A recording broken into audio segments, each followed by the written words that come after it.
मेरे प्यारे देशवासियों, नमस्कार। इस ऐतिहासिक अवसर पर आप सबको संबोधित करते हुए मुझे बहुत प्रसन्नता हो रही है। गणतंत्र दिवस की पूर्व संध्या पर मैं आप सबको हार्दिक बधाई देती हूँ। आज से 75 वर्ष पहले 26 जनवरी के दिन ही भारत गणराज्य का आधार ग्रंथ यानी भारत का संविधान लागू हुआ था। लगभग 3 वर्ष के विचार विमर्श के बाद संविधान सभा ने 26 नवंबर 1949 के दिन संविधान को अंगीकृत किया था।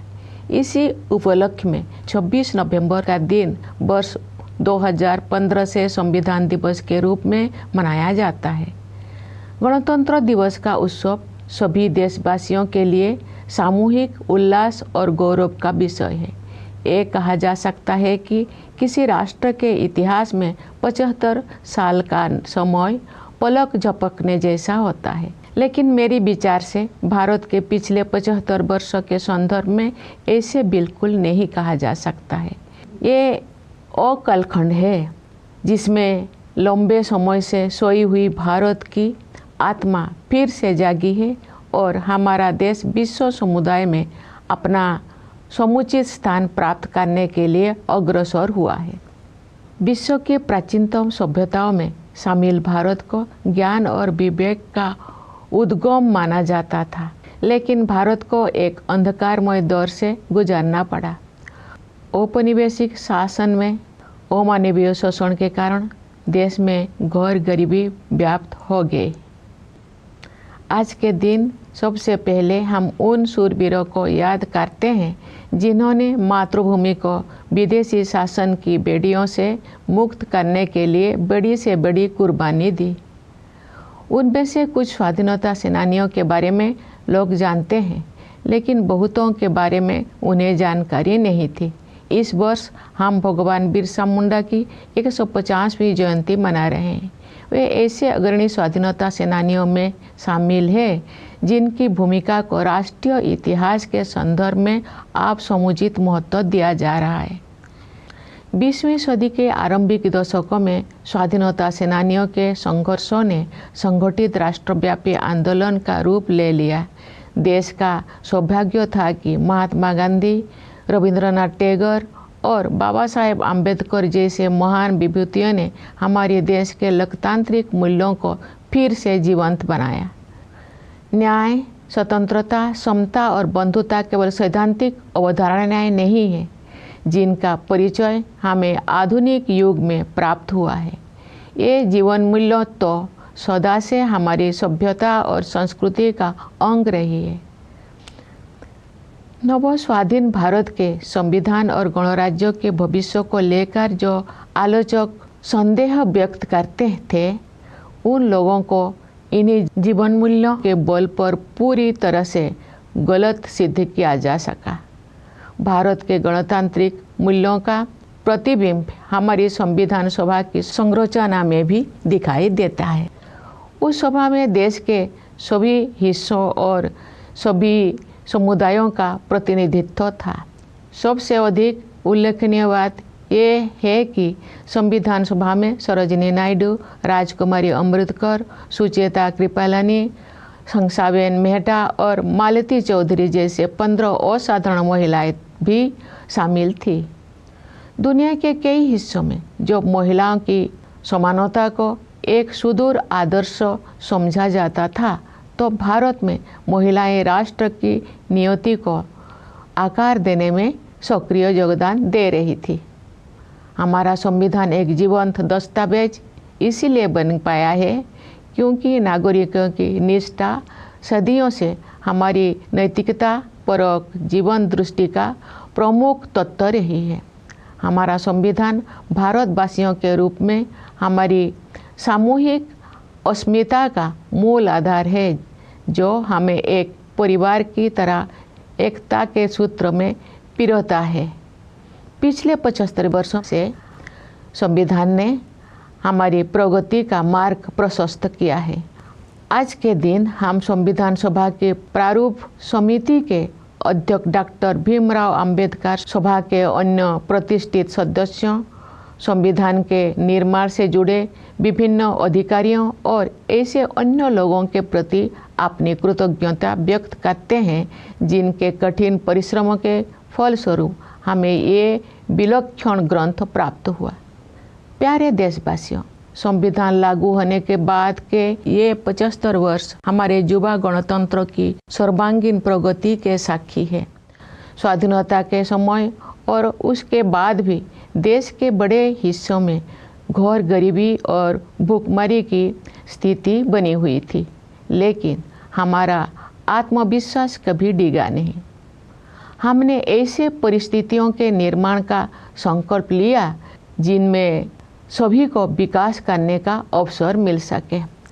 हमारे किसान भाई बहनों ने कड़ी मेहनत की और हमारे देश को खाद्यान्न उत्पादन में आत्मनिर्भर बनाया। हमारे मजदूर भाई बहनों ने अथक परिश्रम करके हमारा इंफ्रास्ट्रक्चर और मैन्युफैक्चरिंग सेक्टर का कायाकल्प कर दिया। उनके शानदार प्रदर्शन के बल पर आज भारतीय अर्थव्यवस्था विश्व के आर्थिक परिदृश्य को प्रभावित कर रही है।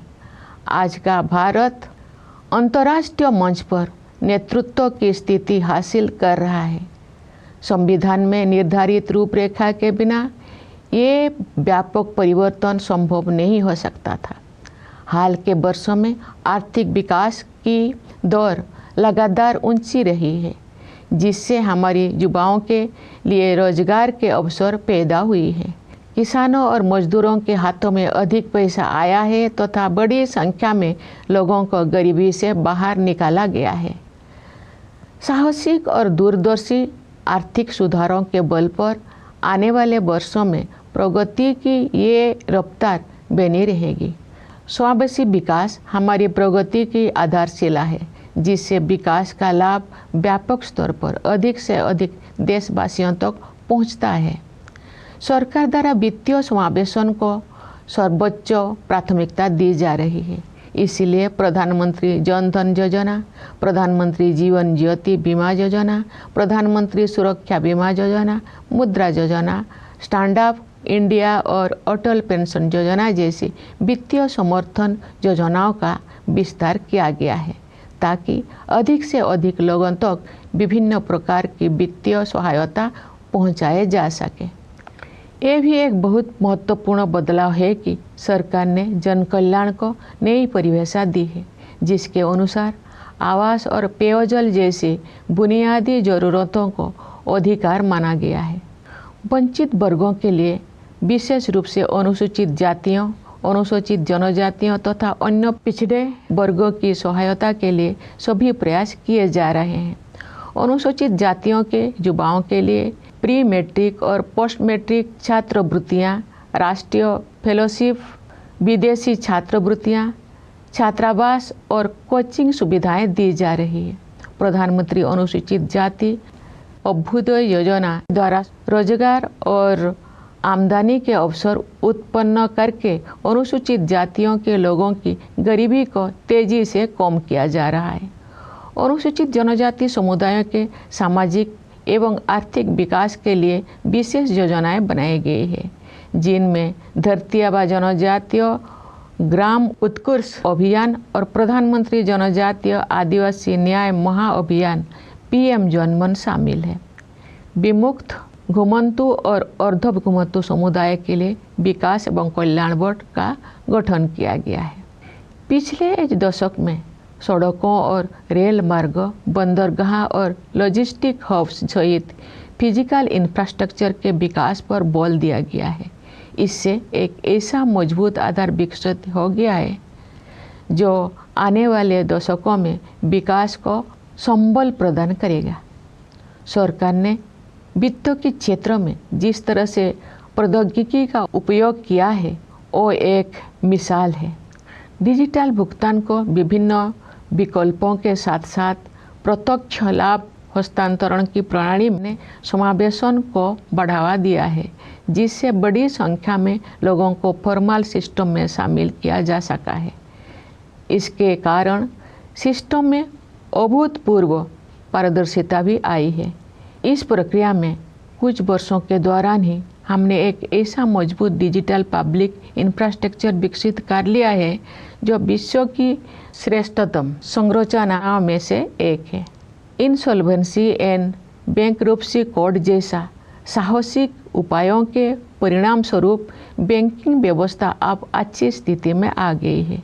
इससे शेड्यूल्ड कमर्शियल बैंकों की नॉन परफॉर्मिंग एसेट्स में काफ़ी कमी आई है। प्यारे देशवासियों, वर्ष 1947 में हमने स्वाधीनता प्राप्त कर ली थी, लेकिन औपनिवेशिक मानसिकता के कई अवशेष लंबे समय तक विद्यमान रहे। हाल के दौर में उस मानसिकता को बदलने के ठोस प्रयास हमें दिखाई दे रही है। ऐसे प्रयासों में Indian Penal Code, Criminal Procedure Code और इंडियन एविडेंस एक्ट के स्थान पर भारतीय न्याय संहिता, भारतीय नागरिक सुरक्षा संहिता और भारतीय साक्ष्य अधिनियम को लागू करने का निर्णय सर्वाधिक उल्लेखनीय है। न्यायशास्त्र की भारतीय परंपराओं पर आधारित इन नई अधिनियमों द्वारा दंड के स्थान पर न्याय प्रदान करने की भावना को आपराधिक न्याय प्रणाली के केंद्र में रखा गया है। इसके अलावा इन नए कानूनों में महिलाओं और बच्चों के विरुद्ध अपराधों पर काबू पाने को सर्वोच्च प्राथमिकता दी गई है। इतने बड़े पैमाने पर सुधार के लिए साहसपूर्ण दूरदर्शिता की आवश्यकता होती है। देश में चुनाव को एक साथ संपन्न कराने के लिए संसद में पेश किया गया विधेयक एक और ऐसा प्रयास है जिसके द्वारा सुशासन को नए आयाम दिया जा सकते हैं। एक राष्ट्र एक चुनाव की व्यवस्था से शासन में निरंतरता को बढ़ावा मिल सकता है। नीति निर्धारण से जुड़े निष्क्रियता समाप्त की जा सकती है। संसाधनों की अन्यत्र खर्च हो जाने की संभावना कम हो सकती है तथा वित्तीय बोझ को कम किया जा सकता है। इनके अलावा जन हित में अनेक अन्य लाभ भी हो सकते हैं। हमारे सांस्कृतिक विरासत के साथ हमारे जुड़ाव और अधिक गहरा हुआ है। इस समय आयोजित हो रहे प्रयागराज महाकुंभ को उस समृद्ध विरासत की प्रभावी अभिव्यक्ति के रूप में देखा जा सकता है। हमारी परंपराओं और रीति रिवाजों को संरक्षित करने तथा उनमें नई ऊर्जा का संचार करने के लिए संस्कृति के क्षेत्र में अनेक उत्साहजनक प्रयास किए जा रहे हैं। भारत भूमि महान भाषाई विविधता से समृद्ध है। इस समृद्धि को संरक्षित करने तथा इस और परंपरा को आगे बढ़ाने के लिए सरकार ने असमिया, बंगला, मराठी, पाली और प्राकृत को शास्त्रीय भाषाओं के रूप में मान्यता प्रदान की है। तमिल, संस्कृत, तेलुगु, कन्नड़, मलयालम और ओडिया भाषाएं पहले से ही इन श्रेणी में शामिल हैं। सरकार अब इन 11 शास्त्रीय भाषाओं में शोध कार्यों को सक्रिय रूप से बढ़ावा दे रही है। मुझे प्रसन्नता है कि गुजरात के वडनगर में भारत के प्रथम आर्कोलॉजिकल एक्सपीरियंशियल म्यूजियम का कार्य पूरा होने वाला है। ये म्यूजियम एक आर्कोलॉजिकल साइट से जुड़ा हुआ है। इस स्थल पर मनुष्य की बस्ती होने के लगभग 800 वर्ष ईसा पूर्व के साक्ष्य मिलते हैं। इस संग्रहालय में विभिन्न युगों की अलग अलग प्रकार की कला, शिल्प और सांस्कृतिक सामग्री को प्रदर्शित किया जाएगा। प्यारे देशवासियों, आज की हमारी युवा पीढ़ी काल के भारत का निर्माण करेगी। हमारी युवा पीढ़ी की प्रतिभा शिक्षा के द्वारा ही निखरती है। इसलिए सरकार ने शिक्षा के क्षेत्र में निवेश को बढ़ाया है तथा शिक्षा से संबंधित प्रत्येक मानक में सुधार के लिए समग्र प्रयास किए हैं। अब तक के परिणाम उत्साहवर्धक रहे हैं। पिछले दशक में शिक्षा की गुणवत्ता, भौतिक अवसंरचना तथा डिजिटल समावेशन के आयामों में व्यापक बदलाव आया है। शिक्षा के विभिन्न स्तरों पर शिक्षण माध्यम के रूप में क्षेत्रीय भाषाओं को बढ़ावा दिया जा रहा है। विद्यार्थियों के प्रदर्शन में आशा के अनुरूप उल्लेखनीय सुधार हुआ है। मुझे ये जानकर खुशी हुई है कि महिला शिक्षकों ने इस परिवर्तन में महत्वपूर्ण भूमिका निभाई है। पिछले दशक के दौरान नियुक्त शिक्षकों में महिलाओं की भागीदारी 60% से अधिक है। व्यावसायिक शिक्षा और कौशल विकास का विस्तार तथा इन्हें मुख्य धारा में शामिल किया जाना स्वागत योग्य उपलब्धि है।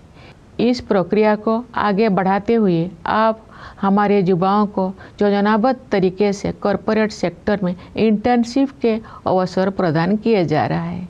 स्कूल स्तर की शिक्षा का आधार मजबूत बनाने के साथ साथ हमारे देश में विद्यार्जन की विभिन्न शाखाओं, विशेष रूप से विज्ञान और प्रौद्योगिकी के क्षेत्रों में नई ऊंचाइयां हासिल की जा रही है। इंटेलेक्चुअल प्रॉपर्टी फाइलिंग की दृष्टि से भारत का विश्व में छोटा स्थान है। ग्लोबल इनोवेशन इंडेक्स में भारत की रैंकिंग लगातार बेहतर हुई है। वर्ष 2020 में भारत 48वें स्थान पर था। स्थिति में सुधार करते हुए वर्ष 2024 में भारत 39वें स्थान पर आ गया है। बढ़ते आत्मविश्वास के साथ हम अनेक प्रयासों के बल पर अत्याधुनिक अनुसंधान में अपने भागीदारी बढ़ा रहे हैं। नेशनल क्वांटम मिशन का उद्देश्य प्रौद्योगिकी के इस नए क्षेत्र में एक जीवंत और नवीन इकोसिस्टम को विकसित करना है। एक अन्य उल्लेखनीय शुरुआत national mission on interdisciplinary cyber physical system से संबंध है। इसके तहत artificial intelligence, machine learning, robotics और साइबर सिक्योरिटी जैसे अनेक उन्नत प्रौद्योगिकियों पर कार्य करने की योजना है।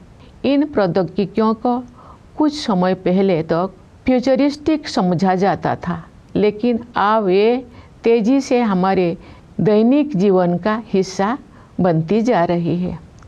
जीनोम इंडिया प्रोजेक्ट प्रकृति के रहस्यों की खोज का एक रोचक अभियान तो है ही, ये भारतीय विज्ञान के इतिहास में एक निर्णायक अध्याय भी है। इसके प्रमुख कार्यक्रम के तहत इसी महीने 10,000 भारतीयों की जीनोम सीक्वेंसिंग को अनुसंधान के लिए उपलब्ध कराया गया है। ज्ञान के नए आयामों को खोलने वाले ये परियोजना बायोटेक्नोलॉजी रिसर्च में नई मार्ग प्रशस्त करेगी तथा सार्वजनिक स्वास्थ्य सेवा प्रणाली को भी मजबूत बनाएगी। भारतीय अंतरिक्ष अनुसंधान संगठन ने हाल के वर्षों में अंतरिक्ष विज्ञान के क्षेत्र में बहुत बड़ी उपलब्धियां हासिल की है। इस महीने इसरो ने अपने सफल स्पेस डॉकिंग एक्सपेरिमेंट से देश को एक बार फिर गौरवान्वित किया है। भारत अब विश्व का चौथा देश बन गया है जिसके पास ये क्षमता उपलब्ध है। एक राष्ट्र के रूप में हमारा बढ़ता आत्मविश्वास खेलों के क्षेत्र में भी दिखाई देता है। हमारे खिलाड़ियों ने सफलता के प्रभावशाली अध्याय रचे हैं। पिछले वर्ष हमारे खिलाड़ियों ने ओलंपिक खेलों में अच्छा प्रदर्शन किया है। पैरा ओलंपिक खेलों में हमने अपना अब तक का सबसे बड़ा दल भेजा जिसने अब तक का सर्वश्रेष्ठ प्रदर्शन किया। फीडे शतरंज ओलंपियाड में हमारे खिलाड़ियों ने विश्व समुदाय को अपने प्रदर्शन से प्रभावित किया तथा पुरुषों और महिला खिलाड़ियों ने स्वर्ण पदक जीते। वर्ष 2024 में डी गुकेश ने अब तक का सबसे कम उम्र का विश्व चैंपियन बनकर इतिहास रच दिया। देश भर में जमीनी स्तर पर प्रशिक्षण सुविधाओं में बहुत सुधार हुआ है और इसके बल पर हमारे खिलाड़ियों ने विजयी होकर हमें गौरवान्वित किया है। साथ ही उन्होंने अगले पीढ़ी को और भी ऊंचे लक्ष्य प्राप्त करने के लिए प्रेरित किया है। विदेशों में रहने वाले हमारे भाई बहनों ने हमारी संस्कृति और सभ्यता के सबसे उज्जवल पक्षों को विश्व के विभिन्न हिस्सों में पहुंचाया है और अनेक क्षेत्रों में अपनी उपलब्धियों से हमें गौरवान्वित किया है। उन्होंने हमेशा स्वयं को भारत की गौरव गाथा से जोड़े रखा है। जैसा कि मैंने इसी महीने प्रवासी भारतीय दिवस के अवसर पर कहा था, वर्ष 2047 तक विकसित भारत के निर्माण में प्रवासी भारतीयों की सक्रिय और उत्साहपूर्ण भागीदारी पर मुझे पूरा भरोसा है। प्यारे देशवासियों, विभिन्न क्षेत्रों में महत्वपूर्ण और उल्लेखनीय प्रगति के बल पर हम अपना सिर ऊंचा करके भविष्य की ओर कदम बढ़ा रहे हैं। हमारे युवा, विशेषकर हमारी बेटियां, देश के उज्जवल भविष्य का निर्माण करेगी। जब हम अपनी स्वतंत्रता की शताब्दी मना रहे होंगे, तब के भारत का उज्जवल भविष्य हमारे युवाओं के सपनों में आकार ले रहा है। और जब आज के बच्चे वर्ष 2050 की 26 जनवरी के दिन राष्ट्रध्वज को सलामी दे रहे होंगे, तो वे अपनी अगली पीढ़ी को ये बता रहे होंगे कि हमारा देश की गौरव यात्रा हमारी अतुलनीय संविधान से प्राप्त मार्गदर्शन के बिना संभव ना हुई होती। हमारी भावी पीढ़ियां विश्व पटल पर स्वाधीन भारत के आदर्शों को चरितार्थ करेंगी। मैं राष्ट्रपिता महात्मा गांधी के संदेश का उल्लेख करना चाहूँगी। बापू ने कहा था, यदि स्वराज का अभिप्राय हमें सभ्य बनाना और हमारी सभ्यता को शुद्ध और स्थायी बनाना नहीं है, तो इसकी कोई कीमत नहीं है। हमारी सभ्यता का सार ये है कि अपने सभी मामलों में, चाहे वे राजनीतिक हो या निजी, नैतिकता को सर्वोत्तम स्थान दिया जाए। आइए आज के दिन हम गांधी जी के सपनों को साकार करने के लिए अपनी प्रतिबद्धता को दोहराएं। सत्य और अहिंसा के उनके आदर्श विश्व समुदाय के लिए प्रासंगिक बने रहेंगे। उन्होंने हमें ये सीख भी दी थी कि अधिकार और कर्तव्य एक ही सिक्के के दो पहलू हैं।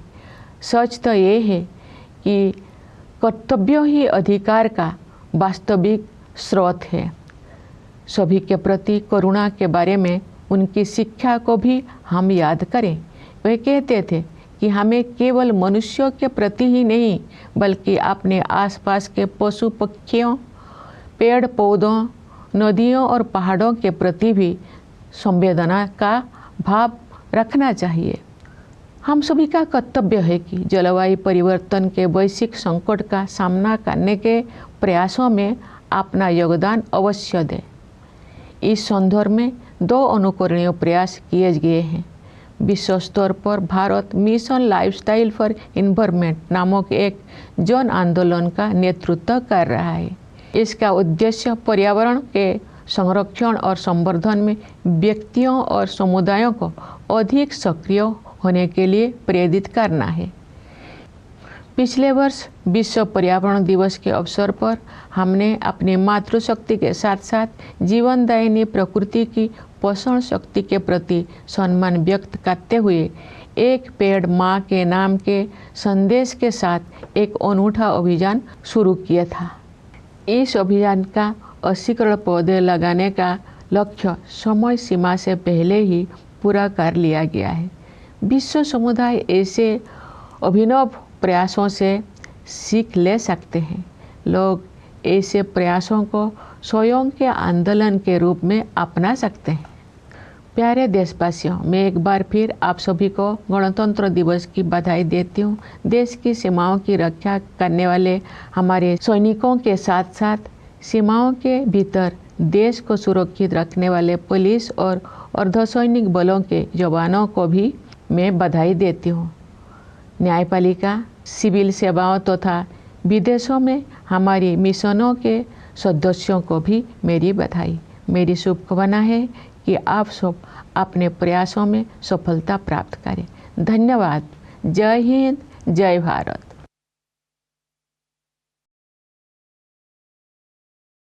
My dear fellow citizens, Namaskar. I am happy to be addressing you on this historic occasion. On the eve of Republic Day, I offer you my heartiest congratulations. On January 26, 75 years ago, our founding document, the Constitution of India, came into effect. The Constituent Assembly, after nearly 3 years of debates, adopted the Constitution on 26th of November in 1949.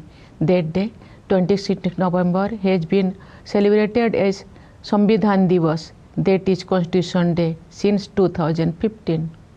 Republic Day is indeed a matter of collective joy and pride for all citizens. 75 years, someone might say, is only the blink of an eye in the life of a nation. No, I will say, not these past 75 years. This has been the time when the long dormant soul of India has awakened again, taking strides to regain its rightful place in the community of nations. Among the oldest civilizations, India was once known as a source of knowledge and wisdom. There, however, came a dark phase, and inhuman exploitation under colonial rule led to utter poverty. Today, we should first recall the brave souls who made great sacrifices to free the motherland from the shackles of foreign rule. Some were well known, while some remained little known till recently.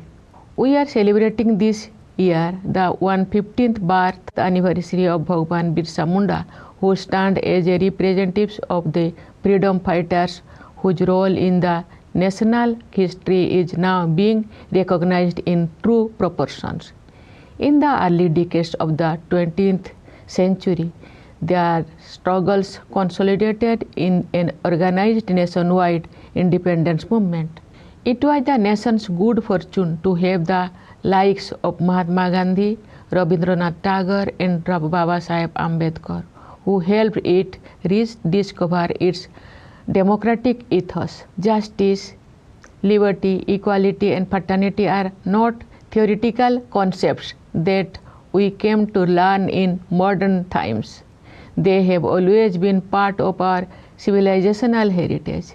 It also explains why the critics who are cynical about the future of the Constitution and the Republic when India had newly become independent were proven so thoroughly wrong. The composition of our Constituent Assembly was also a case testimony to our republican values.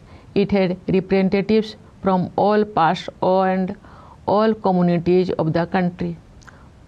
Most notably, it had 15 women among its members, including stalwarts such as Sarojini Naidu, Rajkumari Amritkar, Sucheta Kripalani, Hansabin Mehta, and Malati Chaudhary. When women's equality was only a distant ideal in many parts of the world, in India, women were actively contributing in shaping the destiny of the nation.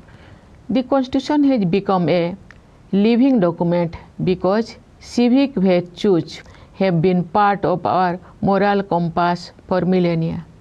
The Constitution provides the ultimate foundation of our collective identity as Indians. It binds us together as a family. For 75 years now, it has guided the path of our progress. Today, let us humbly express our gratitude to Dr. Ambedkar, who chaired the drafting committee, others distinguished members of the Constituent Assembly, various officers associated with, and others who worked hard and bequeathed us this most wonderful document. Dear fellow citizens, the 75 years of the Constitution are marked by an all-round progress of a young republic. At the time of independence and even later, large parts of the country had faced extreme poverty and also hunger. But one thing we were not deprived of was our belief in ourselves. We sat down to create the right conditions in which everyone would have the opportunity to flourish. Our farmers toiled hard and made our country self-sufficient. In food production, our laborers worked relentlessly to transform our infrastructure and manufacturing sector. Thanks to their sterling efforts, India's economy today influences the global economic trends. Today, India is taking leadership positions in international forums. This transformation would not have been possible without the blueprint laid down by our Constitution. In recent years, the economic growth rate has remained persistently high, creating job opportunities for our youth, putting more money in the hands of farmers and laborers, and also lifting more people out of poverty. The bold and far-sighted economic reforms will sustain this trend in the years to come. Inclusion is the cornerstone of our growth saga, distributing the fruits of developments as widely as possible. As the government continues to assign top priority to financial inclusion, initiatives such as Pradhan Mantri Jan Dhan Yojana, Pradhan Mantri Jeevan Jyoti Bima Yojana, Pradhan Mantri Suraksha Bima Yojana, Mudra, Stand Up India and Atal Pension Yojana have been expanded to provide more people access to a variety of financial support schemes. Equally importantly, the government has redefined the notion of welfare, making basic necessities such as housing and access to drinking water a matter of entitlement. Every effort is being made to extend a helping hand to the marginalized communities, particularly of the scheduled caste, scheduled tribes, and other backward classes. For example, there have been pre-matric and post-matric scholarships, national fellowships, overseas scholarships, hostels and coaching facilities for the youth from the SC communities. The Pradhan Mantri Anusuchit Jati Abhyuday Yojana is making progress in reducing poverty among the SC communities by adding employment and income generation opportunities. There have been dedicated schemes for aiming for the socio-economic development of ST communities, including Dharti Aaba Janajatiya Gramo Utkarsh Abhiyan and Pradhan Mantri Janajati Adivasi Nyaya Maha-Abhiyan, PM Janman. The Development and Welfare Board has been constituted for the denotified, nomadic and semi-nomadic communities. Meanwhile, the focus on physical infrastructure development, including roads and railways, ports and logistics hubs, over the past decade has created a platform that will support growth for decades to come. The way the government has used technology in the field of finance has been exemplary. A variety of digital payment options as well as the system of direct benefit transfer have promoted inclusion, bringing a significant number of people within the formal system. It has also brought unprecedented transparency in the system. In the progress, within a few years, we have created a robust digital public infrastructure that is among the best in the world. The banking system has been in a healthy condition after a series of bold measures such as the Insolvency and Bankruptcy Code, effecting a substantial reduction in the non-performing assets of scheduled commercial banks. Dear fellow citizens, we own freedom in 1947, but many relics of a colonial mindset persisted among us for long. Of late, we have been witnessing concerted efforts to change that mindset. Among the most noteworthy of such efforts was the decision to replace the Indian Penal Code, the Code of Criminal Procedure, and the Indian Evidence Act with the Bharatiya Nyaya Sanhita, the Bharatiya Nagarik Suraksha Sanhita, and the Bharatiya Sakshya Adhiniyam.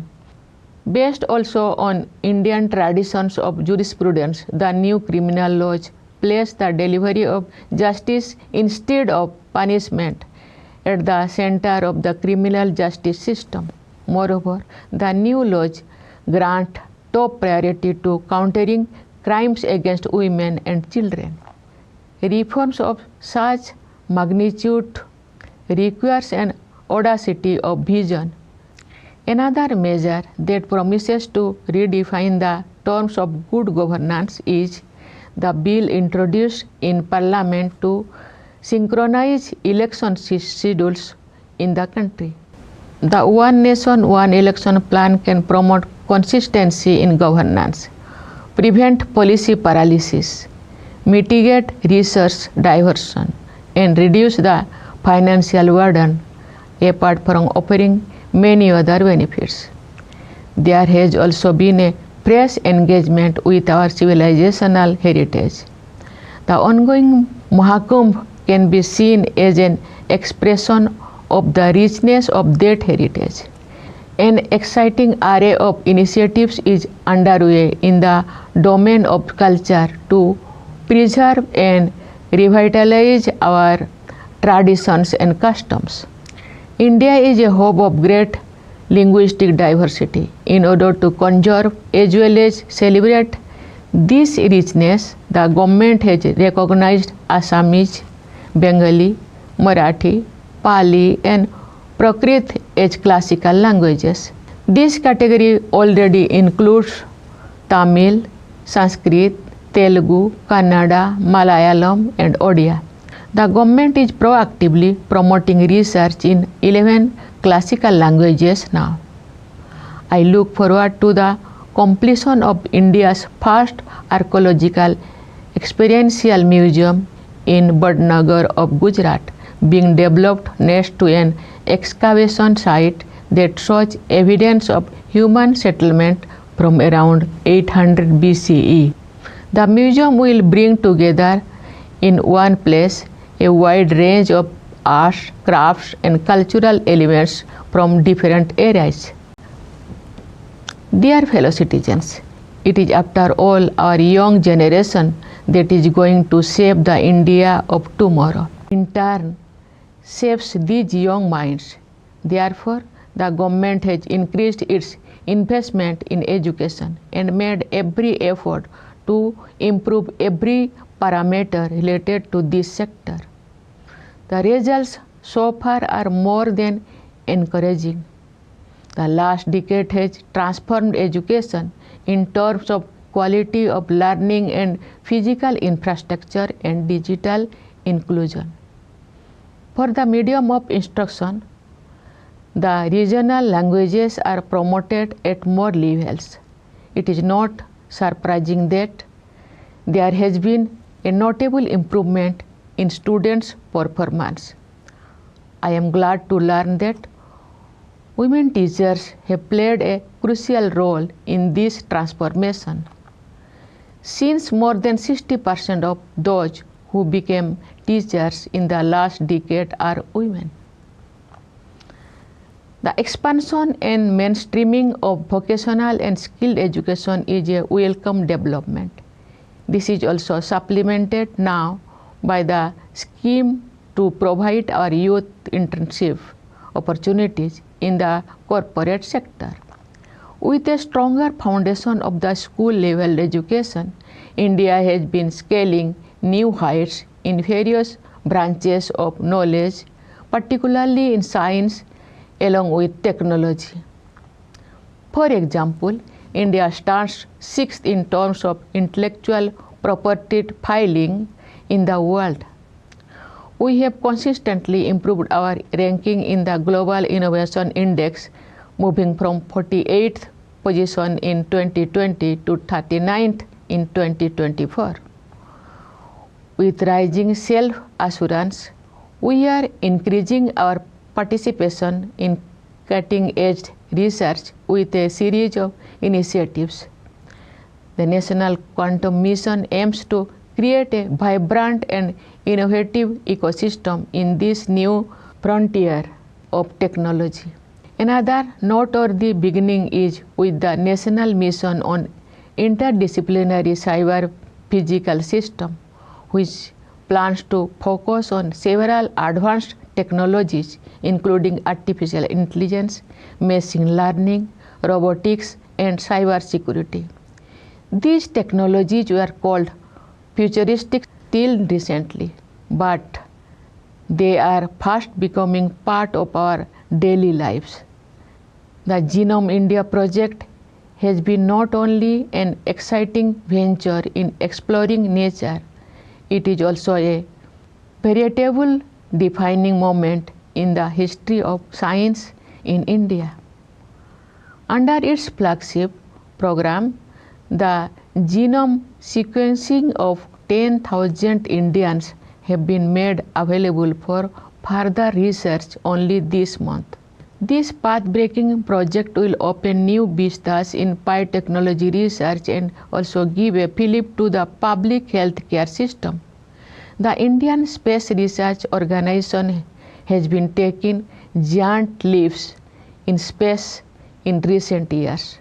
This month, the ISRO once again made the nation proud with its successful space docking experiment. India has now become the fourth country in the world to have this capability.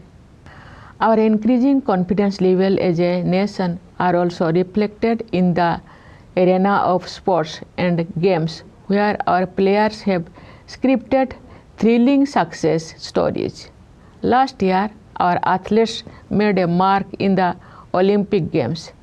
In the Paralympics Games, we sent our largest ever contingent, who came back with our best ever performance.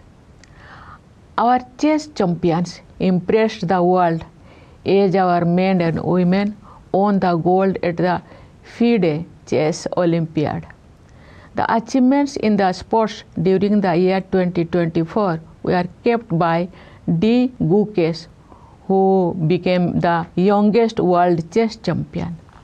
Supported by a great improvement in training facilities at the ground level, these sportspersons have made us proud with their winning drive and inspired the next generation to aim higher and higher. Our brothers and sisters living abroad have taken the best of our culture and civilization to different parts of the globe and have made us proud with their achievements in diverse fields. They have always considered themselves to be a part of the India story. As I said at the Pravasi Bharatiya Divas earlier this month, I am confident of their proactive and enthusiastic participation in the making of a Viksit Bharat, a developed India by the year 2047. Dear fellow citizens, thanks to substantial and concrete progress in a wide range of areas, we are marching towards the future, holding our heads high. The key to our future is our youth, and especially the young women. Their dreams are molding the India of tomorrow. When we will be celebrating the centenary of our independence, and when today's children will salute the tricolor on 26 January of 2050, they will tell their next generation that this great quest would not have been possible without our incomparable constitution guiding them along the way. Our future generations will also keep in mind the mission of independent India in the world. In the words of the father of the nation, Mahatma Gandhi, and I quote, "If Swaraj was not meant to civilize us and to purify and stabilize our civilization, it would be nothing worth. The very essence of our civilization is that we give a paramount place to morality in all our affairs, public or private." Unquote. Today, let us reaffirm commitment to strive to realize Gandhiji's dreams, his watchwords, truth and non-violence, will continue to remain relevant for the whole world. He also taught us that rights and duties are but the two sides of the coin. Indeed, the true source of right is duty. Today, we recall his lessons in compassion too. Compassion not only for our human neighbors, but also for our other neighbors, namely flora and fauna, rivers and mountains. Each of us must contribute to the efforts to counter the global threats of climate change. There have been two exemplary initiatives in this regard. At the global level, India is leading a mass movement called Mission Lifestyle for Environment to inspire individuals and communities to be more proactive in protecting and preserving the environment. Last year, on World Environment Day, we launched a unique campaign, Ek Ped Maa Ke Naam, paying tribute to the nurturing power of our mothers as well as of Mother Nature. Its target of planting 80 crore seedlings was achieved ahead of the deadline.